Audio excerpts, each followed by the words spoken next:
Baik, bismillahirrahmanirrahim. Assalamualaikum warahmatullahi wabarakatuh. Jadi pada petang yang mulia ini kita akan meneruskan kelas kita untuk bab yang seterusnya, iaitu bab 8. Ada beberapa objektif yang ingin kita capai dalam bab ini. Yang pertama, kita kena kenal latar belakang masyarakat Arab sebelum kedatangan Islam. Yang kedua, memahami kemunculan tamadun Islam dan bagaimana ia berkembang. Yang ketiga, kita nak memahami ketokohan Nabi SAW sebagai pemimpin yang unggul. Yang keempat, memahami sumbangan tamadun Islam dalam bidang politik, ekonomi dan sosial. Yang kelima, memahami sumbangan tamadun Islam dalam seni bina. Jadi ada 5 matlamat ataupun objektif lesson plan kita pada bab 8 ini, tetapi kita akan bincangkan setakat mana yang kita mampu sampai, sebab di peringkat tingkatan 1 ianya lebih bersifat pengetahuan.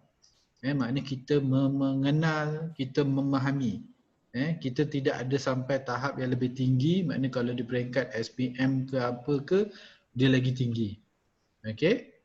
Zarid Adam tak ada masalah kalau internet unstable, jangan risau, stay tune, nanti dia akan masuk perlahan demi perlahan. Apa khabar Amal Wafiq? Wafiq sihat? Wafiq sihat? Assalamualaikum Amal.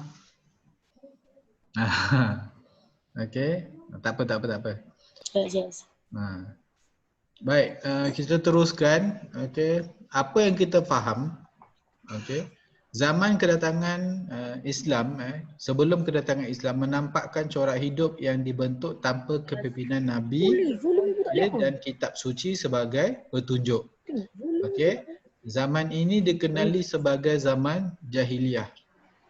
Zaman jahiliyah ni berunsur-unsur berakhir dengan turunnya wahyu pertama kepada Nabi SAW dan bermulalah tamadun baharu yang gemilang. Jadi tamadun Islam ni dia berkembang daripada zaman Khulafa' Ar-Rasyidin dan kerajaan-kerajaan Islam yang lain sehingga memberi sumbangan besar dalam bidang politik, ekonomi dan sosial. Jadi kalau kita sebut zaman jahiliyah, boleh tak kawan-kawan yang ada ni yang boleh sebutkan apakah ciri-ciri zaman jahiliyah? Apa yang berlaku pada zaman jahiliyah? Sila, mana-mana yang boleh respon.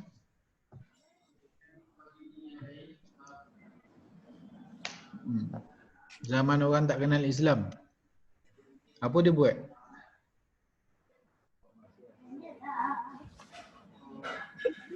Siapa-siapa tahu? Aidan, Zarik, Faris, Ikhwan, Afiq. Wafiq lah. Wafiq. Apa yang berlaku pada zaman jahiliyah?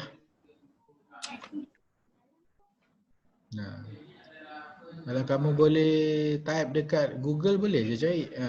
Kalau kamu ada handphone, handphone tak pakai, kamu ada PC ke apa, boleh type apa yang berlaku pada zaman sebelum kedatangan Islam.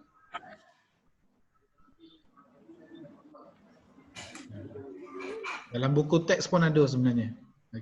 Baik. Sistem masyarakat jahiliyah dalam bidang politik, sebelum kedatangan Islam, mereka ni hidup berkabilah.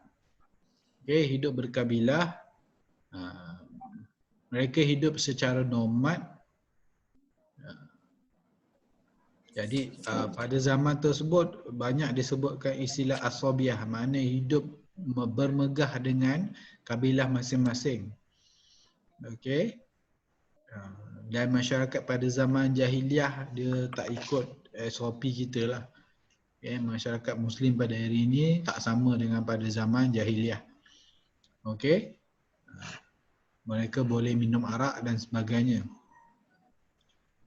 Baik. Secara pengenalan, kita nak kenal dulu latar belakang masyarakat Arab sebelum zaman kedatangan Islam. Saya share screen buku teks. Sekejap.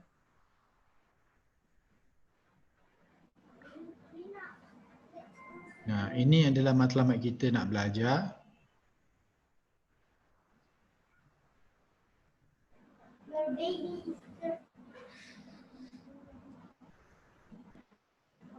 Dia tak keluar lagi. Gambar gambar Mekah.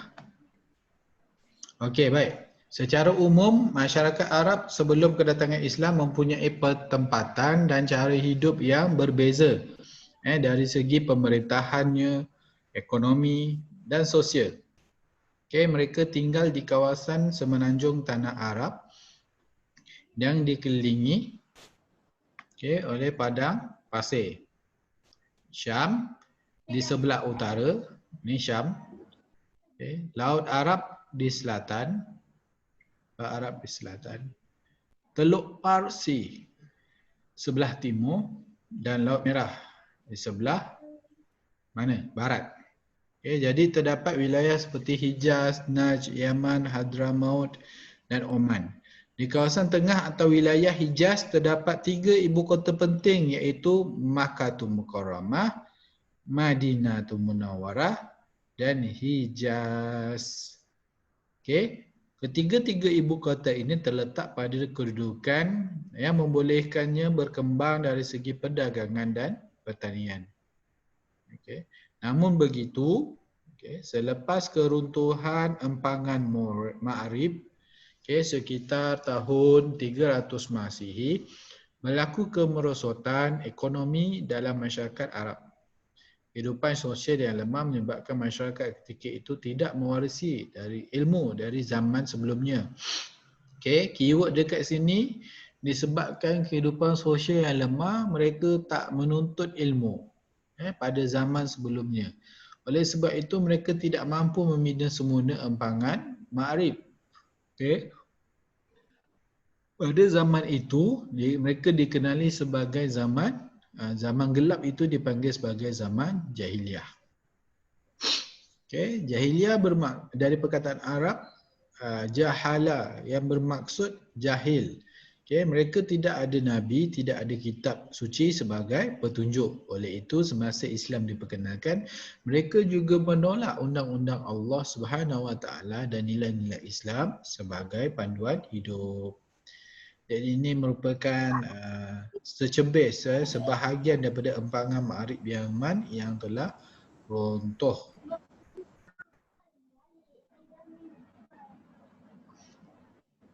Okey. Baik. Sistem masyarakat jahiliah dari aspek politik, ekonomi dan sosial. Kita tengok Yang pertama, politik. Mereka ada duduk dalam bentuk kabilah. Berkelompok. Kaum Hadari dan juga kaum Badui. Hadari tinggal di kota. Mereka berbisnes dan menternak. Badawi hidup secara nomad dan memelihara binatang ternakan. Mereka mengamalkan sistem kabilah yang diketuai oleh seorang syekh. Seorang syekh ini dilantik sebagai ketua, mestilah ahli kabilah, matang, berani, sanggup mempertahankan puaknya dan pandai berpidato. Jadi penyatuan masyarakat berkabilah adalah berdasarkan keturunan yang diistilahkan sebagai semangat as-sabiah. Mereka bermegah dengan kabilah masing-masing. Mereka juga sering berperang untuk merebut kuasa, pengaruh dan juga harta. Jadi di kawasan Mekah terdapat kaum Arab Quraisy yang mementadbir dan juga memajukan perdagangan. Namun begitu, Makkah pernah diancam musuh, contohnya tentera Abraha yang ingin menghancurkan Kaabah. Manakala pementadbiran di Makkah diuruskan oleh badan atau jabatan yang mentadbir beberapa bidang dengan tugas tertentu seperti Darun Nadwah. Darun Nadwah. Ini contohlah hidup puak-puak ni. Dimakan dan sebagainya. Dari aspek ekonomi, masyarakat pada masa ini juga melakukan kegiatan ekonomi yang berbeza. khususnya di beberapa buah negeri dan kawasan di tanah Arab. Kegiatan utama dalam bidang pertanian dan perdagangan. Okey. Okay, ada siapa yang boleh baca yang pertama ni? Wafiq, tolong baca Wafiq. Ni yang pertama ni, ekonomi. Yang mana satu cikgu? Yang ni, yang saya tunjuk jari ni. Bawah ekonomi, nampak? Semenanjung Tanah Arab mempunyai tanah yang kurang subur untuk pertanian di Yaman. Oh ni, semenanjung Tanah Arab tu cikgu? Ya, betul. Semenanjung Tanah Arab mempunyai tanah yang kurang subur untuk pertanian. Ya. Teruskan. Di Yaman pula terdapat tanaman gandum dan kopi yang amat bergantung pada hujan. Sekoi dan padi juga diusahakan di beberapa tempat di Oman. Kemenyan pula merupakan tanaman berharga yang dihasilkan oleh di Hadramaut dan Mahra. Okey, dah. Terima kasih.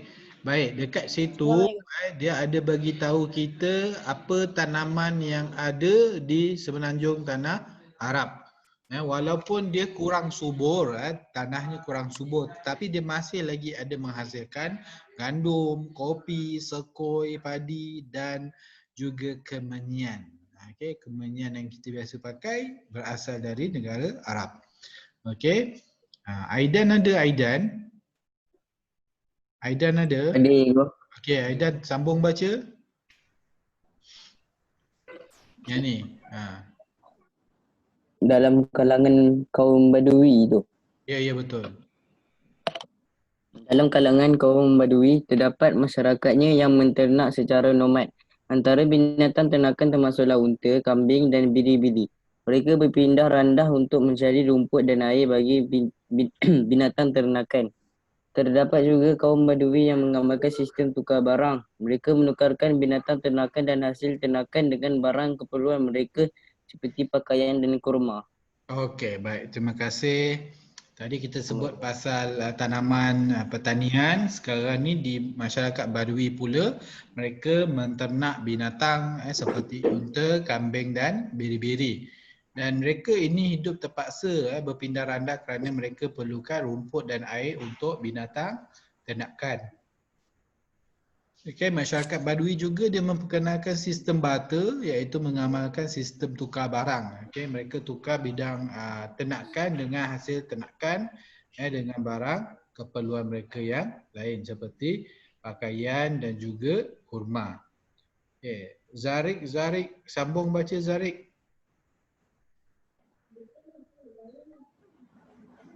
Zarik baca dalam halangan.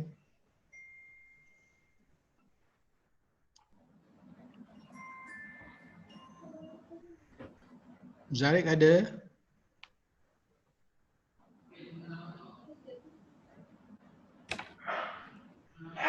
Ikhwan, Ikhwan nama apa ni? Ya. Sambung baca. Dalam kalangan kaum Hadari. Dalam kalangan kaum Hadari pula terdapat setengah daripada mereka yang keluar berdagang secara kafilah. Pada peringkat awalnya, masyarakat Yaman memasarkan hasil dagangan dari Hadramaut dan India serta membawanya juga ke Syam dan Mesir. Sejak abad ke-6 Masihi, masyarakat Hijaz pula menjadikan Makkah sebagai pusat dagangan yang baharu. Penduduk Hijaz pula memberi barang dari Yaman dan Habsyah lalu menjualkannya di Syam dan Mesir. Ketika itu, laluan perdagangan melintasi benua yang dikenali sebagai laluan sutera telah menghubungkan pedagang Arab dan India dan Asia. Perniagaan Arab jahiliyah hanya mementingkan keuntungan, mengamalkan riba dan menipu timbangan. Okey, baik. Terima kasih. Jadi kita nampak sebenarnya tanaman pertanian, gandum, kopi. Kemudian masyarakat Badui terkenal dengan aktiviti menternak binatang Manakala di Yaman ni, okey, masyarakat Yaman hasilkan barang untuk dibawa berdagang, okey, ke Syam, Mesir. Okey, kemudian kaum Hijaz pula menjadikan Makkah sebagai pusat dagangan yang baru. Orang Yaman ni, orang Hijaz dia beli barang dari orang Yaman dan Habsyah lalu menjualnya ke di Syam dan Mesir. Okey. Terbinanya satu laluan perdagangan yang dikenali sebagai laluan sutera yang menghubungkan perdagangan Arab dengan China, India dan Asia. Dan kita maklum, kita tahu bahawasanya masyarakat Arab Jahiliyah pada zaman tersebut mementingkan keuntungan, mengamalkan sistem riba dan menipu timbangan. Jadi apa yang mereka buat tu kalau menipu timbangan ni, sehingga kan ada satu firman yang menyebut tentang kita ni tidak boleh menipu dalam timbangan, berdosa. Jadi kafilah tu adalah rombongan pengembara atau pedagang yang membawa barang dagangan merentasi padang pasir. Okay. Baik, saya teruskan bidang sosial. Bidang sosial jap. Nukman. Bidang sosial Nukman boleh tolong baca?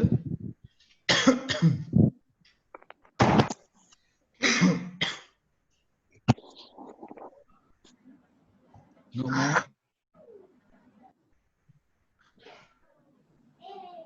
Baca Nukman. Boleh. Satu. Nukman.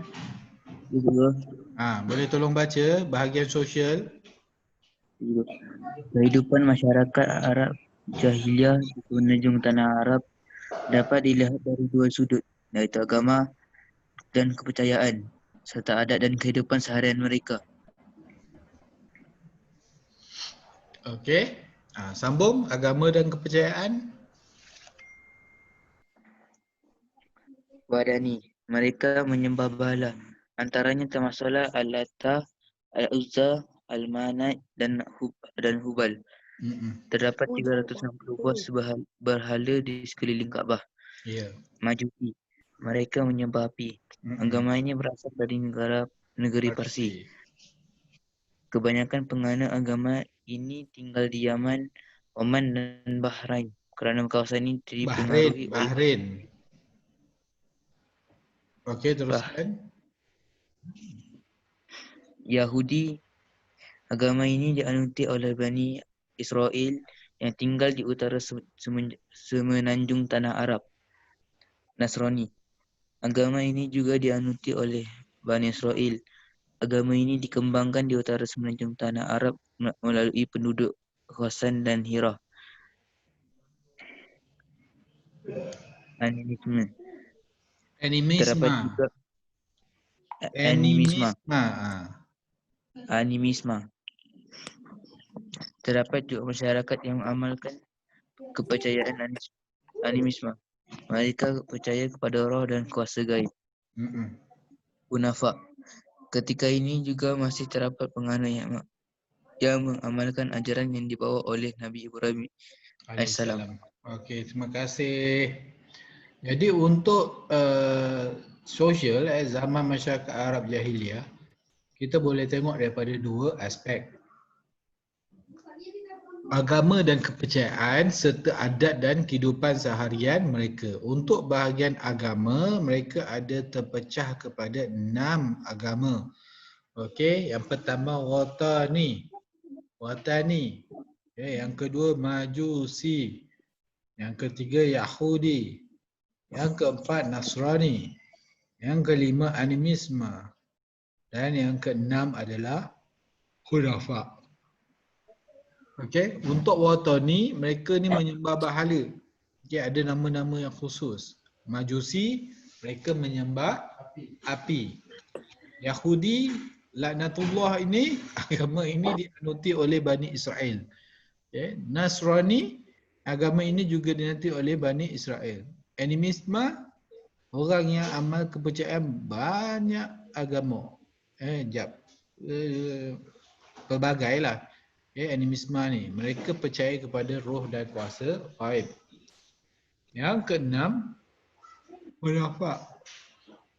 Allahu Akbar. Hunafak. Yang mana ajaran yang diamalkan oleh Nabi Ibrahim alaihissalam. Yang dibawa oleh Nabi Ibrahim. Okay. Dia kena ingat ni 1, 2, 3, 4, 5, 6 ni. Nanti kalau kita bagi soalan, mesti boleh jawab. Baik. Adat dan kehidupan seharian. Adat dan kehidupan seharian. Kita tengok siapa saya nak panggil ni.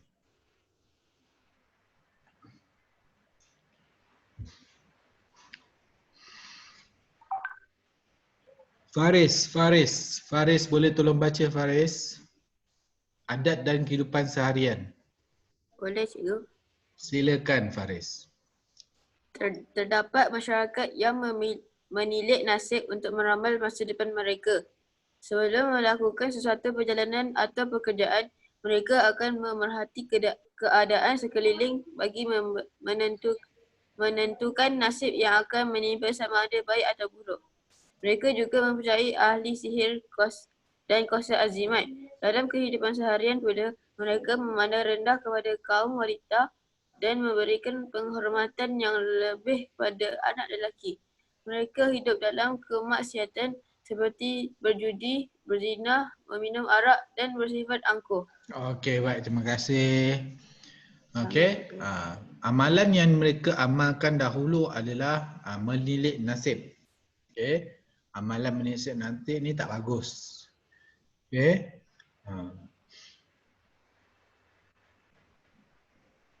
Mereka juga ada mempercayai ahli sihir dan juga kuasa azimat. Manakala kaum wanita ini dipandang rendah. Manakala orang lelaki dipandang tinggi. Mereka ni dalam kemaksiatan seperti berjudi, arak, zina, angkuh. Hamba juga dipandang hina dan mempunyai status terendah dalam kalangan masyarakat. Namun begitu,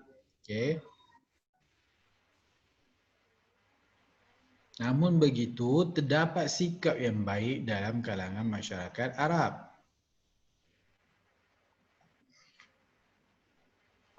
Okey. Apa dia punya kebaikan dia adalah dia memuliakan tetamu, menepati janji, menghormati tuan rumah dan menjaga kehormatan diri. Okay. Mereka sanggup menghadapi kesukaran dengan kegigihan. Manakala mereka sanggup mengorbankan kepentingan diri sendiri untuk tetamu, golongan miskin dan lemah. Contohnya bila mereka memasang api di tempat tinggi bagi membantu pengembara yang sesat. Apabila seorang itu meminta bantuan sesuatu kaum, maka menjadi tanggungjawabnya kaum untuk melindunginya.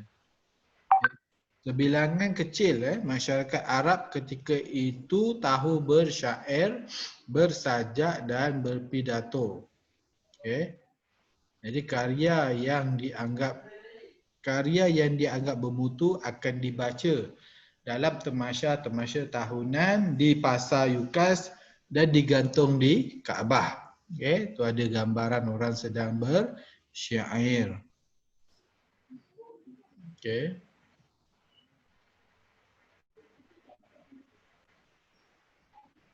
Baik, sebelum kedatangan Islam, masyarakat Arab mengamalkan pelbagai corak kehidupan. Dari sudut politiknya, masyarakat Arab kini mempunyai sistem pemerintahan berasaskan sistem kabilah. Manakala dari sudut ekonomi, kegiatan utama mereka ialah pertanian dan perdagangan.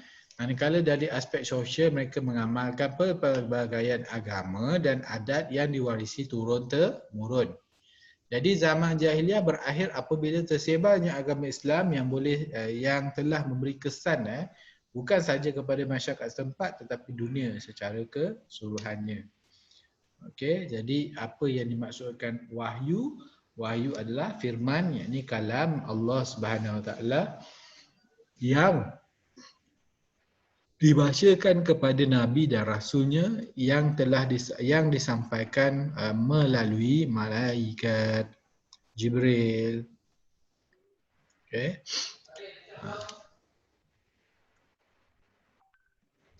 Baik. Itu 8.1 kita mengenali, okey.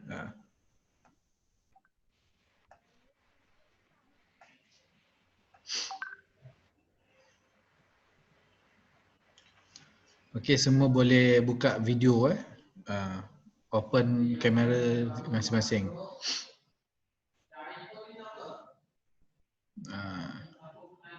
Okey, baik.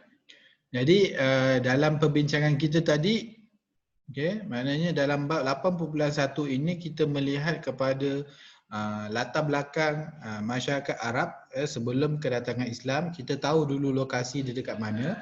Okey, makna Arab ini Mekah, Hijaz dan Madinah, dia tengah-tengah antara utara dia ada di sebelah utara tu padang pasir, lepas tu sebelah baratnya ada Teluk Parsi, sebelah timurnya Teluk Parsi, sebelah barat terbalik. Timur barat, okey. Timurnya Teluk Parsi, barat kita ada Laut Merah dan selatan kita ada Hadramaut. Okey. Laut Arab di sebelah selatan. Okey. Faris, Wafiq, Aidan boleh on video. Jadi yang menjadi masalah, yang menjadi punca masalah apabila masyarakat pada zaman tersebut tidak menuntut ilmu daripada zaman sebelum itu, jadi dia tak mewariskan ilmu.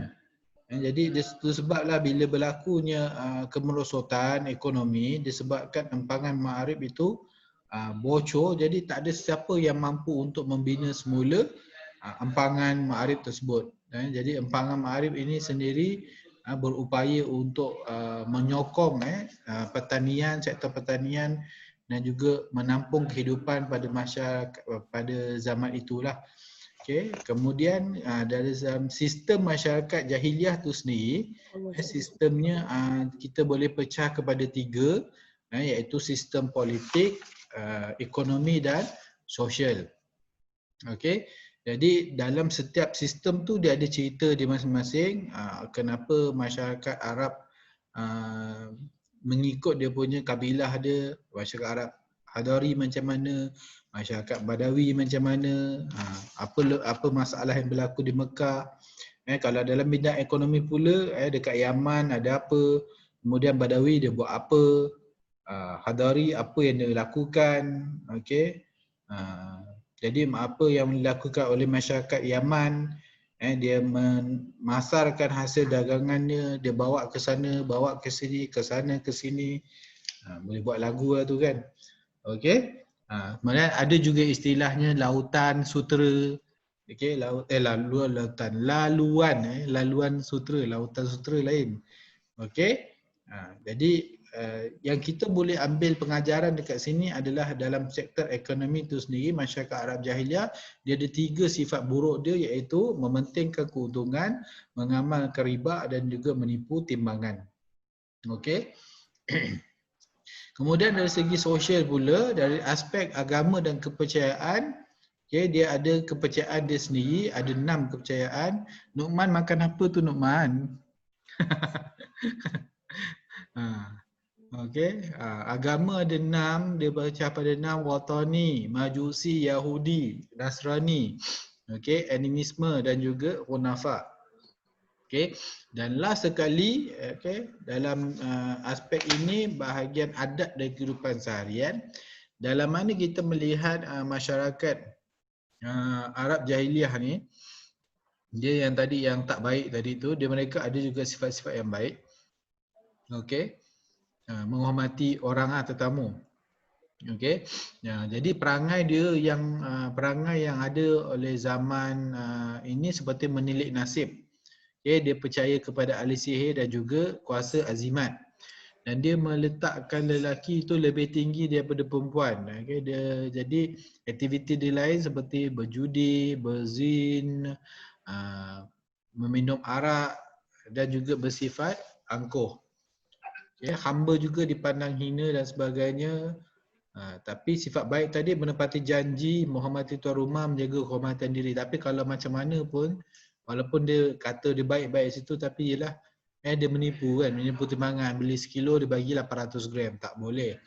Okey, tak elok lah macam tu. Okey, jadi kebanyakan sebilangan kecil masyarakat Arab ni dia pandai bersyair, bersajak dan berpidato. Okey, jadi dekat sini kira dalam sistem masyarakat jahiliah yang kamu kena faham, elemen dia ada 3 tadi. 3 elemen, politik, sosial dan ekonomi. Yang tu kena faham dan itu yang kena dicerakinkan. Jadi insya-Allah kelas, okay, kita ada lagi live dalam kurang lebih 2-3 minit. Okey. Ada yang berubah, muka ada lebar, ada yang stay tune, elok muka handsome. Nokman handsome.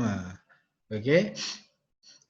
Wafiq garang muka Okey, tak ada masalah, insya-Allah kita akan lihat pada siri yang akan datang. Okey, minggu depan mungkin minggu terakhir kita live. Lepas tu kamu dah mula nak masuk ke sekolah. Okey, jadi latihan cikgu akan type sebentar lagi untuk kamu. Okey, jadi boleh pergi ke GC, bagi cikgu 5 minit untuk cikgu menaip bahan dekat GC. Dan kamu boleh type kehadiran kamu di dalam grup Telegram. Okay, semua ada grup Telegram kan? Boleh type nama kehadiran di situ dan nanti bila cikgu dah up dekat GC, cikgu akan maklumkan refer GC untuk melihat kerja rumah. Sikit je kerja rumah, dia tak banyak, dia berkisar tentang latar dan juga 3 aspek tadi. Wallahualam. Okay, jadi terima kasih sebab bersama dalam kelas pada petang ini. InsyaAllah kita akan berjumpa tak lama lagi. Wallahualam. Sekian. Assalamualaikum warahmatullahi wabarakatuh. Boleh tinggalkan kelas. Bye. Waalaikumsalam.